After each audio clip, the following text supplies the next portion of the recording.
Hello, this is Cian Toomey with the wrap up of week 3 for Money and Banking. So this week we looked at the nature again of the debate on the future of cash and whether or not we're heading towards a cashless society. So in Tuesday's class, two main things. First of all, looked at some of the economic arguments being made to reduce cash, in particular large denomination banknotes. Again, most countries haven't taken that step, with the exception of the €500 banknote, which has ceased printing a number of years ago. But in general, what we notice is around the world there is quite a difference in terms of how much cashless transactions takes place.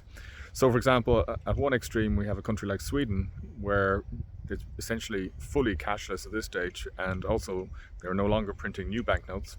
But then you've got other countries that are much more traditional in terms of the breakdown between cash and non-cash transactions. So it's an interesting one, and again, it's something you could look at as a case study. And then in Thursday's class, we looked again how you measure money, first of all. And then we looked, I suppose, at some of the other debates around monetary issues in terms of mobile banking, for example, in Africa. And then we finally looked at some of the nature of financial intermediaries and markets. So as such, obviously, the main intermediaries we'll be looking at in this module will be banks.